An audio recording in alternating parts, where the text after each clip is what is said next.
ओम सभी को नमस्ते जी। आज मैं आपको कुछ क्रांतिकारियों की घटनाओं का वर्णन करते हुए बताऊंगा कि ब्रह्मचर्य रक्षा कैसे हो सकती है। क्या उपाय है ब्रह्मचर्य के। जैसे नौजवान कहते हैं मुझसे मेरी आदत नहीं छूट पा रही है, मुझसे मेरी गर्लफ्रेंड नहीं छूट पा रही है, मैं पोर्न नहीं छोड़ पा रहा हूं, मैं आदि आदि चीजें कहते हैं। तो मैं आपको एक बार एक घटना बताता हूं। क्रांतिकारियों ने जिसमें यतीन्द्र नाथ दास जी थे, उन्होंने कहा कि भाई अपनी मांगों को लेकर के उन्होंने अनशन शुरू किया कि भूख हड़ताल शुरू कर दी और कि हम भोजन अब नहीं करेंगे। तो यतीन्द्र नाथ दास जी ने कहा भाई देखो, आप जो क्रांतिकारी हो एक बार विचार कर लें, क्योंकि ये कार्य कोई सामान्य नहीं है और आप यदि भूख हड़ताल में साथ नहीं देंगे तब भी कोई दिक्कत नहीं, आप हमारे क्रांतिकारी भाई ही हैं, आपसे हम किसी प्रकार का कोई द्वेष आदि नहीं करेंगे। लेकिन भूख हड़ताल करना है का मतलब है तिल तिल करके मौत की ओर सरकना, मौत की ओर जाना, ये भूख हड़ताल है। क्योंकि व्यक्ति कहते ना, ऐसा कौन सा पाप है जो भूखा व्यक्ति नहीं कर देता। भूखा व्यक्ति हर तरह का पाप कर देता, यहां तक कि भूख में व्यक्ति ने अपने पास पड़े हुए मरे हुए जो डेड बॉडी थी उनको तक खा करके अपना जीवन बचाया है। ऐसी भी घटनाएं आपने सुनी होंगी। तो उन्होंने कहा ठीक है, हम अनशन शुरू कर देंगे। तो उन्होंने अनशन शुरू कर दिया। अब वो जो जेल में होते थे, जो अंग्रेज लोग होते थे, वो क्या कहते हैं, अब जब भूख लगती है ना तो अब शरीर कब तक क्या साथ देगा, अंदर से ही ऐसी तिलमिलाहट होती है, शरीर का ही भाग नष्ट होने लगता है। तो कहता है कि वो बड़ा स्वादिष्ट भोजन, बड़ा सुगंधित भोजन है, हमारे जो कोठरियां होती थी वहां रखकर चले जाते। अब भूख लगी हुई है, नौजवान है और ऊपर से बड़ा महक आ रही है, बड़ा, वैसे तो जेल में अच्छा भोजन मिलता नहीं था, लेकिन उन अनशन वालों को जो भूख हड़ताल पर बैठे थे उनके लिए एक विशेष भोजन तैयार किया जाता था, बड़ा अच्छा, और ऐसा भोजन उनकी कोठरियों में रखा जाता था। अब बात आई, भूख लगी हुई है और सामने भोजन भी है। अब समझना ध्यान से बात। अब वो क्रांतिकारी क्या करें। जो यतीन्द्र नाथ दास था उनका तो अपने मन पर इतना नियंत्रण था कि जैसा भोजन ज्योंगा तो रखा रहता था, वो भोजन नहीं छूते थे, मैं नहीं करूंगा भोजन। और जितनी रोटियां आती थी ज्यों की तो गिन करके तो रख के जाते ही थे सब चीजें।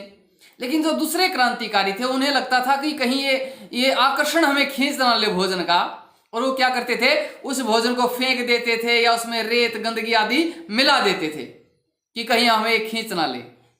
तो यहां से हमें क्या समझनी है बात, यहां से हमें यह समझनी है, यदि आपके सामने कोई विषय है, मान लीजिए आप फोन छोड़ना चाहते हैं, अभी हमारी वो एक सप्ताह वाली बात हुई, मैं आपसे पूछूंगा कि किस किस ने एक सप्ताह तक फोन का प्रयोग नहीं किया। मैंने भी इंटरनेट का प्रयोग आज ही किया है, बीच में कुछ फोन आदि के संपर्क थे, मतलब मोबाइल में इंटरनेट का प्रयोग आज ही किया है। और आप लोगों ने कैसे कैसे क्या प्रयोग किया, कैसा रहा, आप भी अपने अनुभव इसमें जरूर बताना। तो पहली बात है, यदि आपको लगता है कि मेरा मन पर इतना नियंत्रण है, मैं इसको छोड़ सकता हूं, तो वो चीज भले ही आपके पास रखी क्यों ना रहे, आपके पास ही क्यों ना हो, तो आप उसको प्रयोग नहीं करेंगे। यदि आपको लगता कि मेरा इतना संयम नहीं है, मेरा इतना नियंत्रण नहीं है, तो उसे अपने पास से हटा दीजिए। ऐसा कर दीजिए कि आप उसका प्रयोग ही ना कर सके। जैसे वो उसको भोजन को फेंक देते थे, उसमें रेत गंदगी मिला देते थे। तो कहने का भाव ये है, मान लीजिए आप फोन से छुटकारा चाहते हैं तो फोन को अपने पास मत रखिए। अब मैं जब कालवा में रहता था तो एक ने फोन मेरे पास भेज दिया था गुरुकुल में कि उनके पास फोन रखा हूं मैं, तो फोन का प्रयोग ज्यादा हो जाता है, तो इसलिए अपना फोन कहीं और रख दीजिए, कुछ और कर लीजिए। मान लीजिए आपका किसी लड़की से चैटिंग होती है, आप सामान्य चाहते मेरी बातचीत ना हो, नहीं छोड़ पा रहे, तो उसको ब्लॉक कर दीजिए, नंबर डिलीट कर दीजिए, जो भी मैसेज आप ब्लॉक कर दीजिए, उसको हटा दीजिए। तो जो भी चीज है, या तो आपका इतना संयम हो कि आप उस चीज को पास होते हुए भी उससे बचे रहें। यदि आप लगता है मेरे पास होते हुए मैं इससे नहीं बच पा रहा हूं, फिर उसको जड़ मूल से ही हटा दीजिए, तो आप उससे बच जाएंगे। एक तो बात हुई ये। दूसरी बात क्या है, दूसरी बात है इसमें एक विशेष बात और ये भी है कि कई बार विषय जब अपने खींचते हैं हमें, तो उसके लिए एक दंड निर्धारित कीजिए। मुझे भी एक घटना याद आती है, कोई चीज मुझे भी अपनी तरफ खींच रही थी, तो मैंने देखा कि ये मुझे अपनी तरफ खींच रही है, तो मैंने कहा कि यदि मैंने अब दूसरी बार इसकी तरफ अपना एक विचार भी किया तो मैं 3 दिन भोजन नहीं करूंगा। जब मैंने 3 दिन भोजन की बात आई, मैंने पहले 3 दिन भोजन छोड़ चुका था, मैंने उसका कष्ट भोग चुका था, तो मुझे पता था कि 3 दिन भोजन छोड़ना क्या है, पानी पानी में रहना क्या है। तो जब मैंने दंड निर्धारित किया तो मैं उससे हट गया। तो इस तरह जब आप दंड भी लेंगे ना, अब आपने कभी दंड लिया नहीं तो आपको कोई भय लगेगा ही नहीं। तो आपकी इतनी मजबूती होनी चाहिए, उस चीज को वहीं से हटा दो, बिल्कुल जड़ से हटा दो उसको, हिम्मत करके झटका मार करके संकल्प के साथ हटा दो। अब कुछ लोग सामान्य होते हैं, जैसे एक व्यक्ति है वो सिगरेट पीता था, दो व्यक्ति सिगरेट पीते थे, दोनों ने कहा कि सिगरेट छोड़ेंगे, ठीक है छोड़ेंगे। दोनों अपने पुराने मित्रों के पास जाते हैं, वही वो सिगरेट वही ड्रिंकिंग सब चली हुई है। तो पहले को कहते भाई सिगरेट पी, वो कहता कि नहीं जी मैं सिगरेट छोड़ने की कोशिश कर रहा हूं।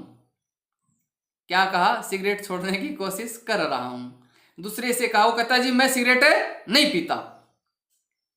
व्यक्ति दोनों हैं, छोड़ी दोनों ने, पर दोनों के विचारों में बहुत अंतर है। एक कहता मैं कोशिश कर रहा हूं, यानी कि उसके संकल्प में अभी विकल्प हैं, उसके साथ थोड़ी सी जबरदस्ती करे तो पी सकता है। लेकिन दूसरा कहता मैंने सिगरेट छोड़ दी है, तो इसका मतलब अब यहां कोई ऑप्शन नहीं है। तो अपने आप को इतना मजबूत कीजिए, इतना मजबूत करके जब आप लगेंगे तो आगे बढ़ जाएंगे।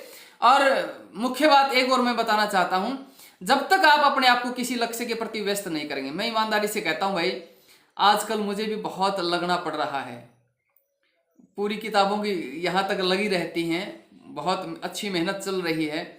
अब व्यर्थ की चीजों के लिए समय नहीं है। मजा भी आता है ना जब किसी कार्य में मजा आने लगता है। फिर ये मोबाइल, ये टेलीग्राम, ये इंस्टाग्राम, ये फेसबुक, आज वैसे भी मैंने फेसबुक पर एक पोस्ट डाली थी, वही बताता हूं मैं आपको कि मैंने 2 बातें बता दी ना, उस चीज को वहां से हटा दो, अपने संकल्प को मजबूत करो और क्या करो, दंड भी लें। और एक बात है, लोगों की नजरों में भी आइए, बताइए लोगों को ब्रह्मचर्य के बारे में बताइए, तो आप उनके टारगेट में आएंगे। आज बल्कि मैंने एक व्यक्ति ने 9 साल के बच्चे का शोषण किया, उसकी कंप्लेंट हुई, तो मैंने उसके बहुत चेला चेली हैं जो मेरे संपर्क में भी हैं, मैंने फेसबुक पे पोस्ट डाल दी उसके खिलाफ, 2-4 पोस्टें डाल दी। वो बहुत भड़कते हैं उसके चेला चेली, किसी की भी पिछली सब बैकग्राउंड हिस्ट्री निकाल लेते हैं। अरे अग्निदेव का जीवन ब्रह्मचर्य का जीवन है, मैंने कहा हमारी निकाल लेंगे जो उनको निकालनी है भाई। तो मेरा उद्देश्य मुख्य क्या था कि मैं उनके टारगेट में आऊं, मैं उन लोगों के टारगेट में आऊं कि वो मेरे हर एक्टिविटी पर ध्यान रहे उनका, कि क्या करता हूं, कहां चैटिंग होती, क्या वो इतने माहिर हो कि मेरे पासवर्ड से मेरी चैटिंग आदि भी निकाले। मैं हर तरह उनके टारगेट में रहूं कि हमें भी तो ये रहे ना, हम भी तो सावधान रहे। जब कहीं दुश्मन के साथ ललकारा देते हैं तो आदमी अपनी तैयारी भी तो करता है।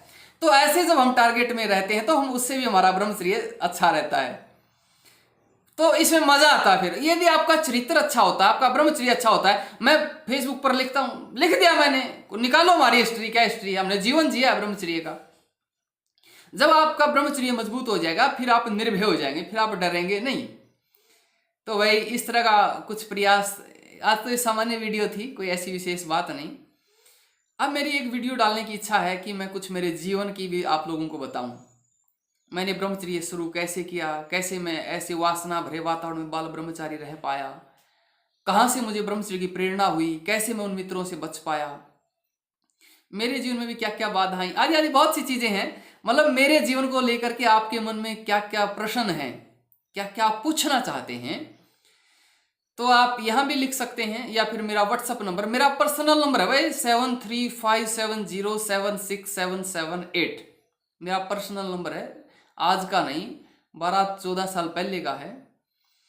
मैं इस फोन को लगभग दूसरे ब्रह्मचारी अटेंड कर लेते हैं, लेकिन मैं कहता हूं अब आप व्हाट्सएप पर मुझे सूचना करें, यदि आपको कोई बात करनी है व्हाट्सएप पर मैं आपका मैसेज देख लूंगा। आप कॉल करेंगे तो हो सकता है कॉल मैं समय समय पर इसको खोल लूं, आप कॉल करें, कहो जी फोन उठाया नहीं, क्योंकि फोन कहाँ उठ पाता, कहाँ इतना समय होता। हाँ व्हाट्सएप में चेक कर लेता हूँ, कई बार तो फोन पे कोई खामखाई की बात करता है, बेमतलब की बात है, व्हाट्सएप पे मैं देख लेता हूँ क्या इसकी शंका है, क्या ये पूछना चाहता है, उस पर जवाब दे देता हूँ। तो आप व्हाट्सएप पे भेज सकते हैं, कुछ कहना चाहें तो कह सकते हैं, बताना चाहें तो बता सकते हैं। और एक वीडियो थी, एक लड़का कह रहा था जी अपनी जो पस्थेंद्रियां हैं, गुप्तांग, उनकी सफाई कैसे करें, इसके बारे में बताओ। तो इसके बारे में बताने की ज़रूरत है कि नहीं ज़रूरत है, ये भी आप मुझे बताएं कि मुझे कैसे सफाई करते हैं, क्या सफाई करनी है।